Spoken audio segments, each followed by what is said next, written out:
तो यहाँ पर वचन कहता है 1 कोरिन्थियों अध्याय 12 वचन 13, क्योंकि हम सबने क्या यहूदी हो क्या यूनानी क्या दास हो क्या स्वतंत्र एक ही आत्मा के द्वारा एक ही देह होने के लिए बपतिस्मा लिया और हम सबको एक ही आत्मा पिलाया।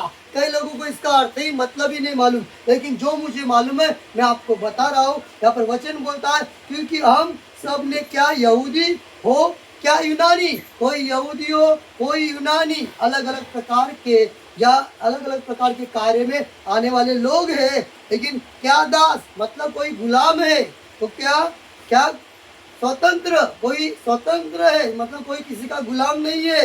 एक ही आत्मा के द्वारा, एक ही आत्मा के द्वारा, कौन सी आत्मा? परमेश्वर की एक आत्मा है, वो है पवित्र आत्मा। लेकिन आज कई सेवक पास्टर लोग सिखाते हैं मैं तुम्हें अभिषेक दिला रहा हूँ, मैं तुम्हें यह आत्मा दिला रहा हूँ, मैं तुम्हें वो आत्मा। इसके बाप के पास क्या बहुत आत्मा है क्या? परमेश्वर के पास पवित्र आत्मा है। लोग फंसाते हैं, लोग झूठे प्रकार की बातें कर देते। आ जाओ आज आशीष की सभा है। ये सभा तो पहले क्या शापित सभा थी, आज अभिषेकित की है, आज आग आने वाली है, आज फायर, आज तुम अभिषेक से भरने वाले। इसके पहले क्या बुराई में भरे थे क्या? परमेश्वर वचन पहले भी था, सुना था, अभी जीवन बिता रहे हैं। परमेश्वर के वचन को सुनकर बराबर जाएंगे आगे।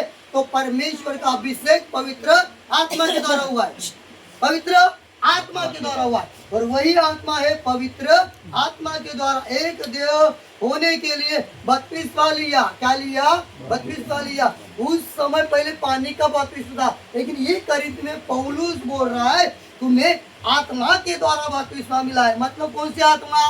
पवित्र आत्मा। हालेलुया, पवित्र आत्मा। कोई परमेश्वर किसी को अलग अलग आत्मा नहीं देता, वही आत्मा है। वही आत्मा के द्वारा स्तुति, वही आत्मा के द्वारा आराधना, वही आत्मा के द्वारा वचन देना, वचन लेना, वही आत्मा के द्वारा अलग अलग प्रकार की बातों की सेवा। इसमें कोई भी प्रकार का ऐसे बंधन में नहीं है। कोई भी व्यक्ति रहे, छोटा। और एक पॉइंट है यहाँ पर, और हम सबको एक ही आत्मा पिलाया गया। एक ही आत्मा क्या किया? पिलाया गया। सच्ची में क्या पिलाया गया? क्या नहीं पिलाया गया? नहीं पिलाया गया। हमारे अंदर आया, मन के अंदर विश्वास, मुंह के द्वारा अंगीकार किया, यीशु प्रभु मारा गया, गाड़ा गया, जी उठा, उसका उद्धार हुआ, तब उसे पवित्र आत्मा मिला। अभी पवित्र आत्मा का सुनकर चलना पड़ेगा। आमीन। जैसे हम प्रभु भोजन, प्रभु यीशु का शरीर और लहू, वीडियो देखने वाले, सुनने वाले कई प्रकार की मूर्खता में आप चल रहे हैं, लेकिन इस छोटे से वीडियो के द्वारा, ये यहाँ पर रील के द्वारा जो भी बात आप सुन रहे हो, वो बातों को ध्यानपूर्वक फिर से सुनिए। मैं आपसे कहना चाहूंगा और यहाँ पर सुनने वाले सभी से भी कहना चाहूंगा कि वो एक आत्मा है, वो पवित्र आत्मा। हम एक ही शरबत के द्वारा सबको एक ही शरबत बांटते हैं, क्या अलग अलग देते हैं? क्या नहीं देते हैं। हम एक ही रोटी तोड़ते हैं और वही रोटी हम क्या किसी को सफेद, किसी को ज्वारी की, किसी को बाजरी की, किसी को गेहूं की देते हैं? क्या नहीं। मतलब हम एक है, मसीह में हम एक है।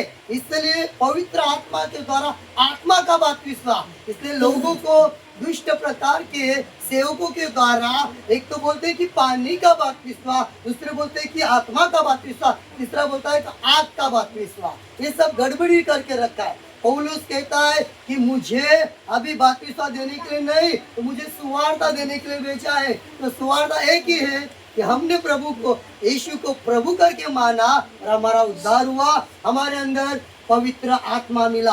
और एक ही पवित्र आत्मा इस सभी के अंदर जो है वो हम सभी को सेवा के लिए चलाता है। आमीन।